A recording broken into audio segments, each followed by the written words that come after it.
to me, the mentality is a really simple one in the sense that the confidence comes from preparation. So when the game's on the line, I'm not asking myself to do something that I haven't done thousands of times before, right? So when I prepare, I know what I'm capable of doing, I know what I'm comfortable doing, and I know what I'm not comfortable doing. Right? And so in those moments, if it looks like I'm ice cold or not nervous, it's because I've done it thousands of times before. So what's one more time? Right? So that leads me to talk about a lot of this Kobe tour this year in Asia is we reiterate the Mamba mentality. Can you talk a little bit about what the Mamba mentality is? Because that's something that's been developing over, I don't want to say 20 years, it's been developing for 35 years, right? Since you were a little kid, that Mamba mentality, because you didn't start working when you got to the NBA. You started working when you were at Lower Merion, when you were in Italy, when you were 5, when you were playing Nerf basketball, right? So talk about the development of the Mamba mentality, the pillars, the 5 pillars of this Mamba mentality, and then we'll kind of break it down. Well, I mean, overall, the idea is a very simple one, and the Mamba. We're asking questions at 2? Oh, dude, I was asking questions all the time. You'd be surprised. Like some people, like my kids at 2 could do a lot of things. Mm-hmm. Right? At 2, I could dribble a basketball. I could shoot a basketball on the Nerf hoop at the house, and I would go to practice with my father. I would observe my father. I'd sit and watch games with him. And was he your first coach? Yeah, I mean, I guess you could say that. A lot of things I learned by being around the game. Mm-hmm. Right? So by the age of 6, I was already strategizing versus other 6-year-olds. The age of 6, I figured out 6-year-olds couldn't dribble with their left hand. And so I said, okay. A lot of 12-year-olds can't dribble with their left hand. Well, yeah, well, imagine 6. So when I was playing these 6-year-old kids, I would make them dribble with their left because I knew they couldn't. And so they dribble off their foot. I'd pick it up, lay it up. Do it again. Dribble off foot, pick it up, lay it up. So at 6 years old, I had 63 points. And and I remember my dad. So your 6-year-old self could beat your 38-year-old self because you only scored 60 in the last game. Yeah, no, but I can dribble with my left though, so that's a problem. But nothing brought me the sense of peace and of escape, that the game of basketball did. Is it an escape when you get on the court? Is that your zen time, your solitude time? Yeah. Even though it's a teamwork game? Yeah, when I need that escape, it's there for me, right? When I need a friend, it's there for me. When I need to vent and don't dunk and the Mamba comes out. It's there, So the game is absolutely everything for me. Mm-hmm. When we talk about trying to get kids to be passionate, I don't think your situation is the norm. Not every kid knows their passion at 2. Mm-hmm. Or 5, right? Mm-hmm. How do kids find that passion then? Well, right? I think as parents, because you embraced it right away too. I mean, I think as parents, we try to put them in different things, try to expose them to as many things as possible, and then see if there's one thing that connects with them. Mm-hmm. Because if it does, you don't have to tell them to do it.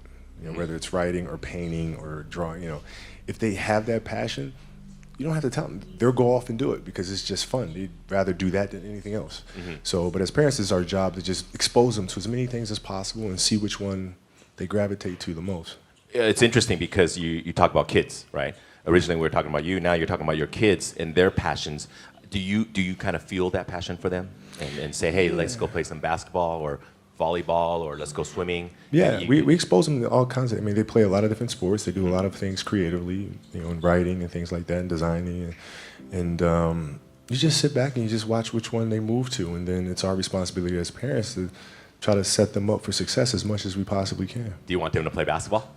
I want them to find whatever it is that they're passionate about. Like whatever they feel like their purpose is, then that's what I want them to do. Do they love basketball though? Your girls? So my youngest one, she does. She wants to play, and she wants me to teach her how to play this summer. And our eldest is really into volleyball. So but we'll see. Our passions tend to change. So you're gonna get into volleyball now? Well, yeah. My sister was a great volleyball player, so we have a teacher in the family. Is there one moment where you can say it defined your passion for basketball? Is there a story or moment when you said, "Yeah, that was it. That was like when I felt really passionate"? No, it doesn't. It never leaves. It never leaves. Like the game is just a part of me. So it never leaves. Even now that I'm retired, everything that I've learned from the game of basketball, I've carried it over into life. You know, like basketball's helped me be a better person, a better friend, a better How so? father. Well, because there's life lessons that are within the game, like communication, like unselfishness, like attention to detail, and empathy and compassion. Like all those things are in the game. And as an athlete, if we are aware of those things, it helps us become better human beings.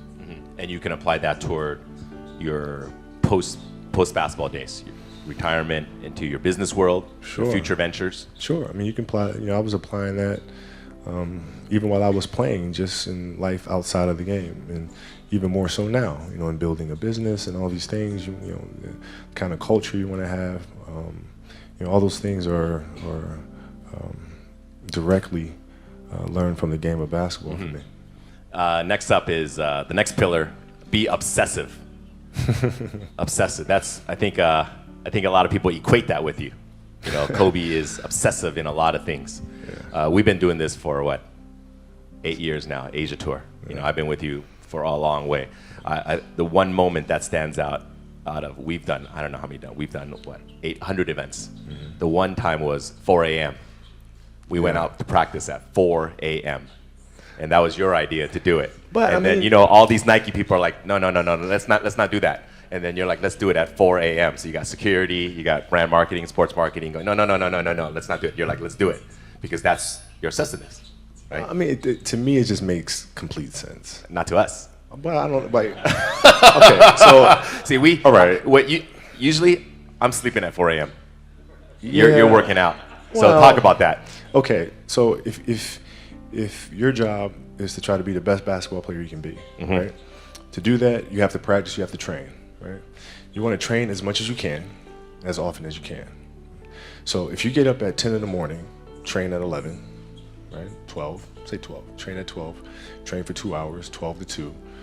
You have to let your body recover. So you eat, recover, whatever. You get back out, you train, start training again at 6. Train from 6 to 8, right? And now you go home, you shower, you eat dinner, you go to bed, you wake up, you do it again, right? Those are 2 sessions. Right? Now imagine you wake up at 3, you train at 4. You go 4 to 6, come home, breakfast, relax, blah, blah, blah. Now you're back at it again, 9 to 11, right? You relax, and now all of a sudden you're back at it again, 2 to 4, and now you're back at it again, 7 to 9. Look how much more training I have done by simply starting at 4, right? And so now you do that, and as the years go on, the separation that you have with your competitors and your peers just grows larger and larger and larger and larger and larger. And by year 5 or 6, doesn't matter what kind of work they do in the summer, they're never going to catch up because they're 5 years behind. Right? So it makes sense to get up and start your day early because you can get more work in. Is that genetic? Or is that something you ingrained and trained yourself? No, it was Who just taught you that? For me, it was just common sense. Like I can if I start earlier, and then I play at lunchtime. That guy should get a medal. I hooked him up with a few things, but I play during lunch and then practice after, and then go home, do my schoolwork, and then watch a bunch of game film and games on TV and study film. Was that the only thing you've been obsessed about, basketball? Well, until recently, yeah. Basketball dominated, my entire life for more than 30 years. When I brought it up, like, is it genetic or you just learned it? I mean, how did that idea even come up? Because that's obviously a pillar of Mamba mentality, the obsessiveness. This is just, like you said, I'm going to get up at 4. Everybody's get up at 6. If everybody's going to get up at 4, I'm going to get up at 2. Right? How do you develop that, or where do you learn that from? Well, I think it's just it's just a matter of what's important to you, and what's important to you for whatever reason. I felt like I didn't feel good about myself if I wasn't doing everything I could to be the best version of myself. If I felt like I left anything on the table, it would eat away at me. I wouldn't be able to look myself in the mirror. The funny part is we were just talking about this kid. We were in the back, and Kobe's like, I bet you that kid will never, ever miss the line again. Yeah. It's not going to happen. It's not going to happen. Because of that one moment. Yeah. So that's you being obsessive, but teaching obsessiveness, because that's what you got to be, right? You have to be obsessive to get to that level. in everything you do. Details. Yeah. Don't waste time. Do it right. Perfection. Yeah, I mean, it's really simple. It's like whatever you're doing at that moment is what you're doing at that moment. You know, it's like that's where the obsessiveness is having attention to detail for the action that you are performing at the time you're performing it. And if you can have that kind of focus, you can't help but to have a certain level of obsession or attention to detail. Moving on to the third pillar is to be relentless. That we know you for. You know, we see you on TV being relentless. First quarter, second quarter, third quarter, fourth quarter, attack, attack, attack. Never letting your teammates slack off. Attack, attack, attack. How do you get that? Talk about what is the meaning of relentlessness to you? Well, it's to never to be unyielding. You know, Never give an inch to anybody. Never. You know, like you're always going after it, always going after it, always going after it. And if there's a challenge that ensues, oh, good, I want to see how I stack up to that. So you go after it, you go after it.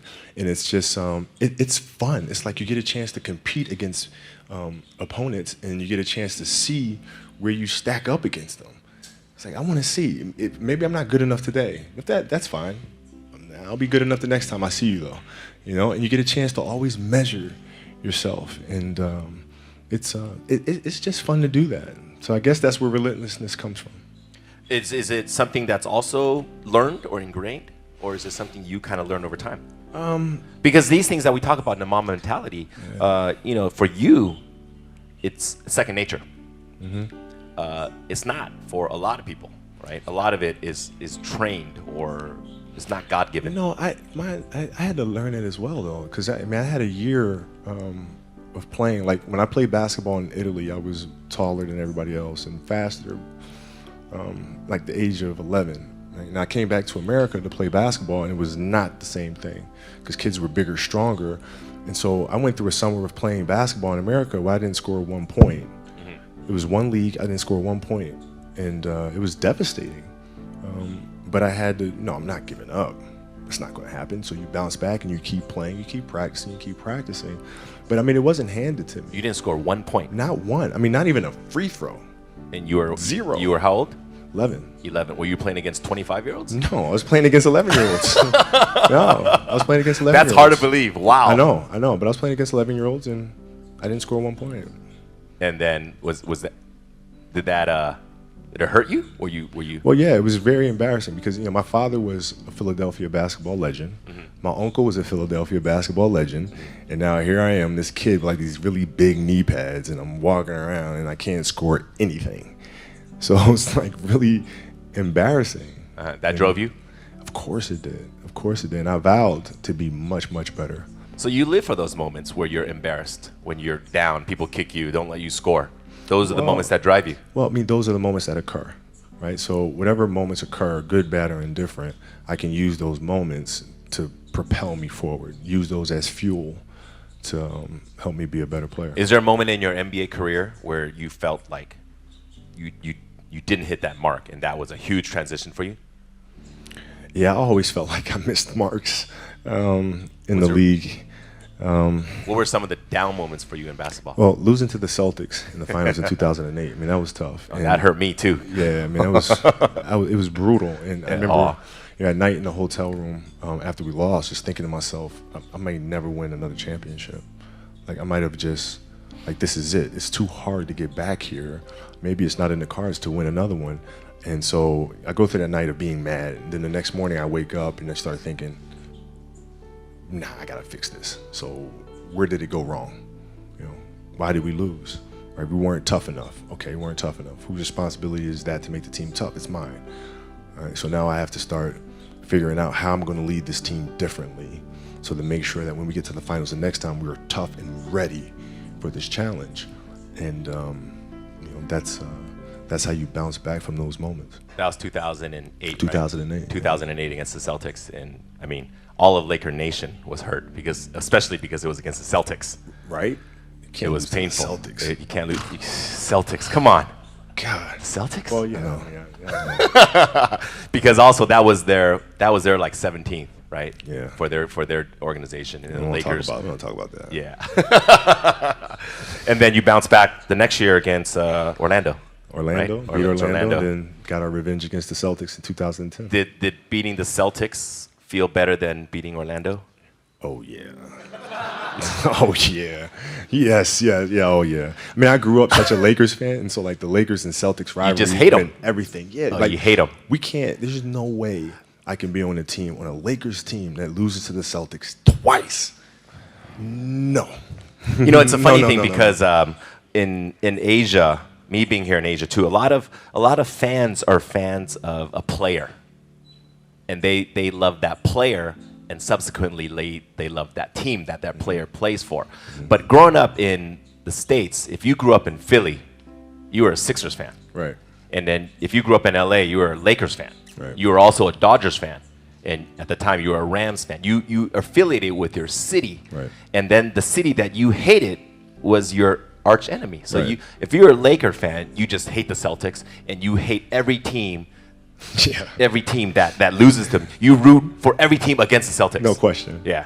The Yeah. enemy of my enemy is my friend. Yeah, you just want to see them do bad. Yeah, just do bad. And then if you were a Dodger fan, you just want to see the Giants lose, right? Right. So Right. It's not necessarily good karma, but yeah, it's not. But when you lost to the Celtics and you beat them again, that moment, that's relentless because you coming back, and you had to come back and beat them on their court. Can't give up. And then was that a big moment for you beating the Celtics? It was huge, because I've seen us as a team grow so much from 2008. Powell, Lamar, all our guys, like how much we have grown since the last time we faced this team, and I couldn't be any more proud of them. It wasn't even about me. It was about sitting back and watching us as a group, and we just accomplished this amazing thing, and now we can all enjoy it together. So, moving on to the next pillar is to be resilient. I remember this time last year you came and we did a premiere for a movie you did, Muse, and a big part of that movie was talking about your injury and coming back to be resilient. Take us back to that day against Phoenix, right? When you injured your Achilles. It's Golden State. Oh, Golden State. It was hard, man. Because the Achilles injury is the worst injury for an athlete. It's like the worst. It's like the kiss of death. And when I ruptured my Achilles, I knew what happened. I knew the severity of the injury, and I didn't know if I was going to come back from it. Yeah, in the locker room you were crying. Yeah, I mean, I didn't. Like, this is it. Like, my career could be over right now. So How do you get back from that? Because, when you talk about injuries, people sprain their ankles, dislocate your fingers, but Achilles, Yeah. People don't come back from that. Well, athletes don't come back from that to the level they were before. Yeah. How do you get that resilience? How do you fight that? Well, what I did is, I went home and I was just really angry, and Angry. I was angry. I was mad. I was angry. I worked so hard for us to get to the playoffs and to have a chance to win another championship, and then this happened. So I had a lot of anger, and then from the anger, then I was sad, and then you start feeling bad for yourself, and then you say, all right, okay, I'm done being a baby. Okay, what am I gonna do now? Because I can't sit here and give up. That's not an option. So now what? How long was this cycle from this anger? This is one night. One night. This is one night. It's one night. It was Because like, you started writing in the middle of the night, right? You wrote that. You wrote that. And then it was, okay, what are we gonna do? So it was one night. But then then you start. It's a process. You look at process. What am I gonna do? What can I control? Surgery. We'll do the surgery. Come out of the surgery, recover. From there, physical therapy. Okay, physical therapy, piece by piece by piece by piece by piece. Start running. Back on the court. And so I broke things down into sections and said, okay, I'm going to focus on resting right now. This is it. I'm going to focus on moving my toes and then walking. And then, so you look at every challenge at every step, and that's how you're able to be resilient and come back from these things. Because, for your field in sports, injuries often happen, right? And to come back. But for most everyday people, it's something that they can't fathom because they don't have that type of resistance that they have to face, right? So how do they come back from it? Because sometimes people fail in their fields and their jobs or at school, young kids, you don't have a good test score, you don't make the basketball team, or they have these disappointments. What is your advice to young kids to face this adversity? How do you persevere? Well, like if you, because you have that chemical makeup to fight through it. yeah. Not all kids do. But you every kid, every person has the ability to put one foot in front of the other, One step at a time. right? So like if you're saying, okay, I'm going to climb Mount Everest, you're at the bottom of the mountain and you look up and you're going, I'm not going to climb Mount Everest, right? But if you break it down into sections and you just one foot in front of the other, one step at a time, next thing you know, you're at the top of the mountain. So the map, the plan is to set short-term goals. Yeah. And to get there, Yeah, A to you B, can't- B you to C, can't- C to man, D. Coming back from my Achilles, I came back from the Achilles, and I was fine. And then the next year, I fractured my knee. Right? It's like, oh, here we go again. Come back from that next year, tear my shoulder. Here we go again. Right? But if I looked at those things in totality, it'd be depressing. But if I look at it as just the facts, this is it happened. Can't do anything about it. It happened. Now what are you gonna do? One step at a time. Achilles, knee, shoulder, any step of the way you said, screw it, forget it, done, no more, No. never. No, well, no. But why? Right? Because as time goes on, I'm sitting there, 70, 80 years old, and I'm going to be wondering if I could have come back from this injury. I don't want to wonder. I want to find out. We got to get to that I want to 60-point game. see. I want to see, man. We I wanna got to get see. to that game. Yeah. If the critics are out there saying he's done, he'll never come back. Well, maybe you're right. Maybe you're not. But let's find out. We got to get there. We Yeah. got to get there. Last one, to be fearless. That's something that I think every young adult, young kids, they face their fears, right? What does that mean to be fearless? Why is that such an important part of the Mamba mentality? Well, man, because I think the greatest fear that we face is ourselves.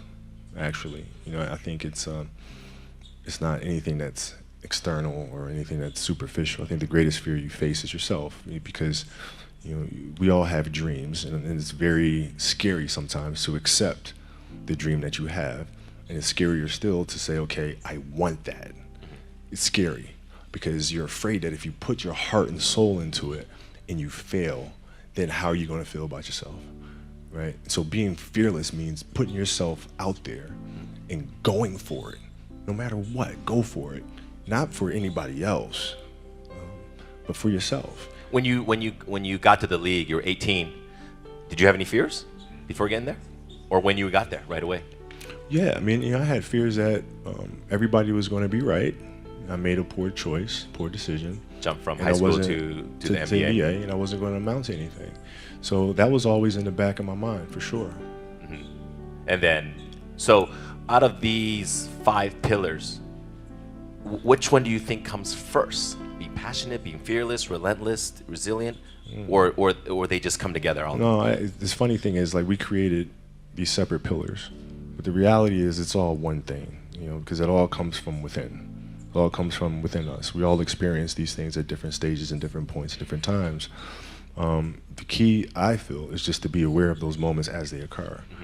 Right? You're aware of a certain fear or a certain obstacle or challenge, right? You're just aware of those things, and then from there you can navigate through them. But I look at them all as one connecting thing.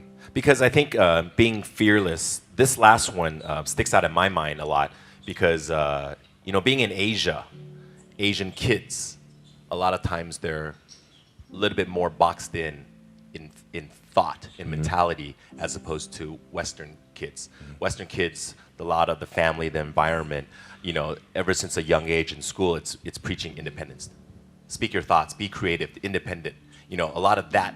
It's also reiterated by teachers, principals, mothers and fathers, and aunts and uncles and coaches, is to bring name to yourself and to be independent, to be out there and go on your own. But in Asia, a lot of the cultures, whether it's Chinese, Japanese, Korean, it's don't go out there and do crazy things. Don't go out of your comfort zone.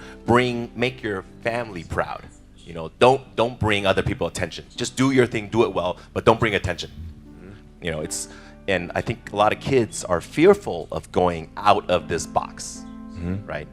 Is there advice for these kids? Because a lot of times it's a cultural difference, Sure. right? You know, how do they put themselves out there when? I think, listen, it's very simple. You have to dance beautifully in the box that you are comfortable dancing in, right?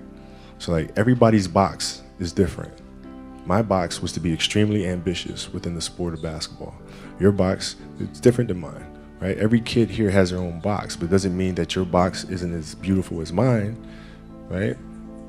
Everybody has their own. It's your job to try to perfect it and make it as beautiful of a canvas as you can make it. And if you have done that, then you have lived a successful life. You have lived with Mamba mentality, right? So it doesn't mean you have to go out here and do all of these crazy things. I'll have to be like this person or that person. No, what are you comfortable being? What is it that you want to do with your life? And once you have that, then you try to live it to the best of your ability. So, you know, growing up in Italy and then moving on to Philadelphia and then to LA, you know, obviously you talk about this box, right? So is that box constantly changing? Are you trying to get out of your comfort zone even when you were, you know, first year in the NBA and then 10th year in the NBA and then even this year? Does that box, this metaphorical box you talk about, does that change? No, I never looked at it as like I'm just gonna, you know, try something completely crazy or like just go out of my box sort of thing. I just looked at it as I want to be one of the best basketball players who have ever played. That's the end goal. Okay, how do I get there?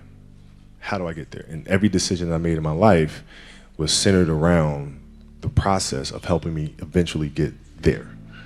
You know what I'm saying? So I had that purpose. And once I had that purpose, every decision that I made was centered around that purpose. You think you got there?